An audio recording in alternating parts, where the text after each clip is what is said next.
भगवान के अनेकों नाम हैं। राम कथा, कृष्ण कथा, शिव कथा और भी अन्य कथाएं। कोई हनुमान जी के उपासक हैं, कोई शिव जी के उपासक हैं, कोई राम जी के उपासक हैं, कोई कृष्ण जी के उपासक हैं, कोई गणेश जी के उपासक हैं, कोई देवी जी के उपासक हैं। और मन में शंकाएं भी बनी रहती हैं कि किसको माने और किसको ना माने। आजकल मंदिर भी बने हैं, आप सबने देखे होंगे। तो एक मंदिर में अनेक मूर्तियां हैं। बहुत गंभीरता से इस प्रसंग को आप लोग सुनना। एक मंदिर में अनेक मूर्तियां हैं। आप पूजन करने जाते हैं, जल चढ़ाने जाते हैं, भोग लगाने जाते हैं या दर्शन करने जाते हैं, तो मन में ऐसा विचार आता है कि कहां कहां प्रणाम किया जाए। राम दरबार भी है मंदिर में, शिव दरबार भी है, राधा कृष्ण भी बैठे हैं, लक्ष्मी नारायण भी हैं, हनुमान जी भी हैं, देवी जी भी हैं। तो मन चंचल हो जाता है। थोड़ा यहाँ भी धूप लगा लें, थोड़ा वहां भी प्रणाम कर लें, थोड़ा वहां भी प्रणाम कर लें, थोड़ा यहां भी प्रणाम कर लें। पर समस्त हमारे जितने जो सदग्रंथ हैं,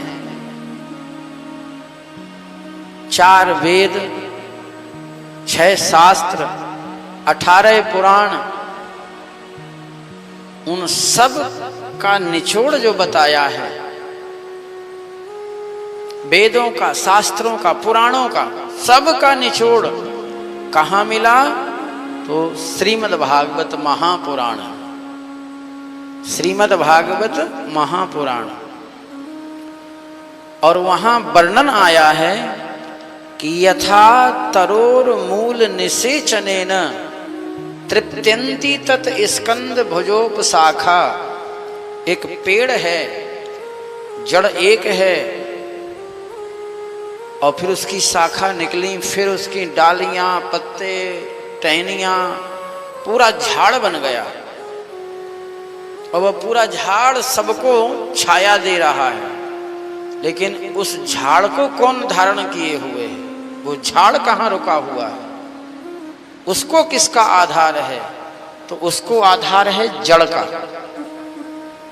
जड़ जितनी मजबूत है होगी, उतना बड़ा वो पेड़ झाड़ वाला बन जाएगा। कितनी भी अच्छी मजबूत जड़ है, अगर उसकी गहरी, तो कितनी भी आंधी आ जाएगी, नुकसान नहीं होगा पेड़ को।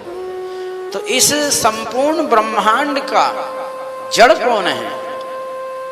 तो कहा इस संपूर्ण ब्रह्मांड की जड़ है भगवान श्रीमन नारायण। वही नारायण आकाशवाणी करते हैं कि जनी डरपहु मुनि सिद्ध सुरेशा, तुम्हें लाग धरी हो नरवेशा। ये सब क्यों डर रहे थे? क्यों स्तुति करने आए थे भगवान के यहाँ? भगवान शिव ने कहा कि हरि व्यापक सर्वत्र समाना, प्रेम ते प्रकट हो ही मैं जाना। तो शिव जी का ही तो शिष्य था रावण। तो हमारा शिष्य यदि कोई गलत काम करेगा, किसी को तकलीफ पहुंचाएगा, तो हम ही उसको समझा देंगे कि भाई क्यों अनायास ही इनको परेशान करते हो। अपनी भुजाएं काट काट के शिव जी को चढ़ा देता था। इतना अनन्य भक्त था। फिर भी जब उसका अत्याचार, दुराचार बढ़ा, तो भगवान शिव भी नहीं समझा सके। वह भी आ गए कि हरि व्यापक सर्वत्र समाना, प्रेम ते प्रकट हो ही मैं जाना। सब लोग आ जाओ, उनकी स्तुति करते हैं। और उनकी जब स्तुति की, तो उनको फिर ना शिव से, ना ब्रह्मा से, ना इंद्र से, किसी से कोई आज्ञा नहीं लेनी थी। उन्होंने घोषणा कर दी कि जनी डरपहु मुनि सिद्ध सुरेशा, तुम्हें लाग धरी हो नरवेशा। और यही घोषणा की थी भगवान कृष्णावतार में। जब देवता व्याकुल हो गए, पृथ्वी उनके पास पहुंच गई, तो गिरम समाधौ गगने समेरिताम। उस समय भी गगन से यही आकाशवाणी हुई थी कि जनिष्यते तत्प्रियार्थम संभवन्तु सुर स्त्रियः, तुम सब देवता और देवताओं की स्त्रियां सब जाकर के गोप गोपियां बन जाओ, मैं ब्रज में आने वाला हूं और मैं कंस आदि सब दुष्टों का विनाश कर दूंगा। कहने का भाव आप लोग समझें कि ये संपूर्ण सृष्टि का जो मूल तत्व है वो भगवान नारायण हैं, श्रीमन नारायण। उन्हीं में से राम बनते, उन्हीं में से शिव बनते, उन्हीं में से ब्रह्मा बनते, उन्हीं में से कृष्ण बनते, उन्हीं में से हनुमान जी बनते, सब उसी से बनते। उसकी नाभि से कमल निकलता है, वो आकाश में खिलता है। आपने तस्वीर में देखा होगा, उस कमल के ऊपर ब्रह्मा जी हैं। ब्रह्मा जी के जितने ऋषि होते हैं, प्रजापति होते हैं, सब ऊर्ध्वगामी हो जाते हैं। तो उन्हें क्रोध आता है कि तुम सब महात्मा बन जाओगे तो सृष्टि कौन बनाएगा। तो उनके क्रोध से उत्पन्न होते हैं रुद्र यानी शिव,